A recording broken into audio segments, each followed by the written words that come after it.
All right, welcome to The Explainer. Today, we're jumping into one of the biggest, most fundamental questions there is. What is time? I mean, we feel it every second. We measure our lives by it. We're always running out of it. But if you had to actually explain what it is, could you? Let's get into it. You know, this thought from the philosopher St. Augustine from way back, over 1,600 years ago, it just nails it, doesn't it? It perfectly captures this paradox. We have this gut feeling for time, this deep intuitive sense of it passing, but the second you try to grab it, to define it, it just vanishes. It slips right through your fingers. That's the mystery we're really digging into here. The gap between the time we feel and the time we try so hard to understand. Okay, so to get our heads around this slippery concept, where do we even start? Let's begin with science. Let's look at how we've tried to measure it as this thing that's, well, out there, totally separate from us. And for centuries, really, the answer from science seemed pretty straightforward. Isaac Newton, he pictured time as this grand cosmic metronome. He called it mathematical time. And the idea was that it just flows, always at the same speed for everyone, everywhere. It didn't matter what you were doing or where you were in the universe. It was the ultimate, unchanging background music to all of reality. Then, in the early 20th century, bam! Albert Einstein comes along and just shatters that universal clock into a million pieces. His theory of relativity showed us something completely wild. Time isn't absolute at all. Instead of one single clock for the entire universe, it's more like we each have our own personal clock. Your experience of time is relative. It actually speeds up or slows down depending on how fast you're moving. And if that wasn't mind-bending enough, Einstein wasn't done. He took time and fused it with the 3 dimensions of space, creating this single unified fabric of reality he called space-time. Now, this isn't just some abstract idea. It's the literal structure of our universe. Big things, like planets and stars, they don't just sit in space-time. They actually bend and warp it. And that warping, that's what we feel as gravity. But here's the craziest part. It also slows down time. Okay, but wait.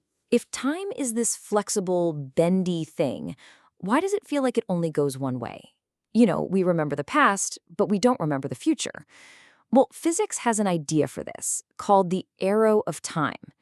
See, most laws of physics don't care about direction. They'd work just fine in reverse. But there's one major exception, the second law of thermodynamics.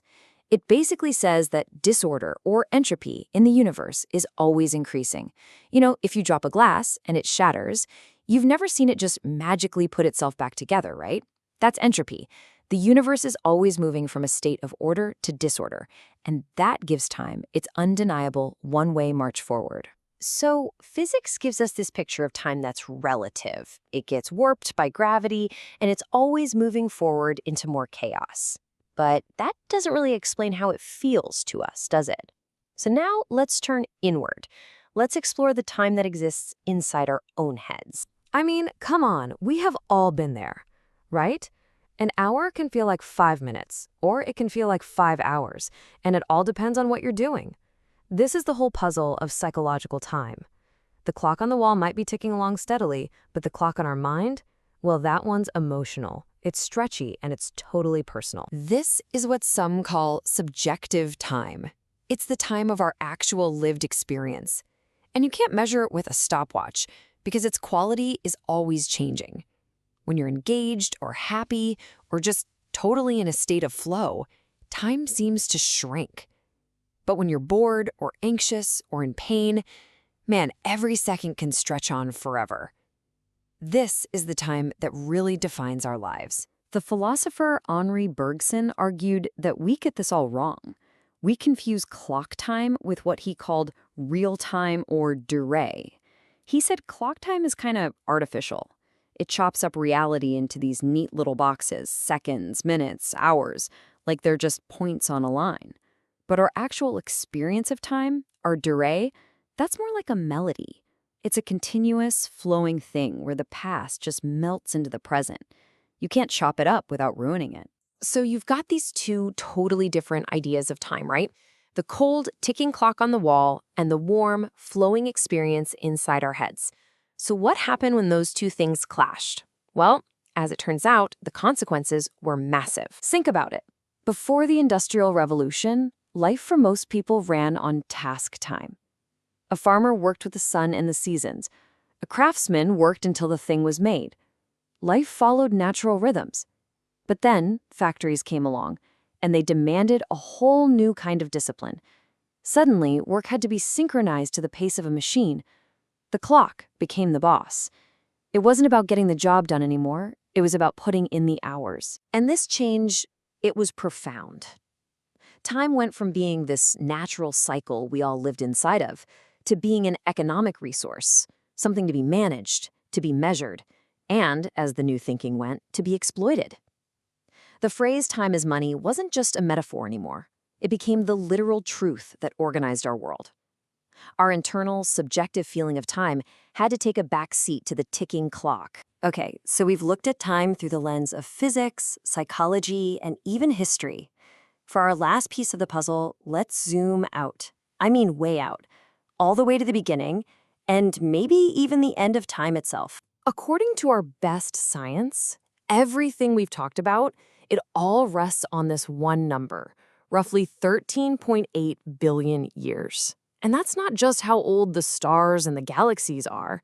That is the age of time itself. That number comes from the Big Bang Theory, the idea that our entire universe, all of space, all matter, all energy, just exploded out of a single, infinitely dense point.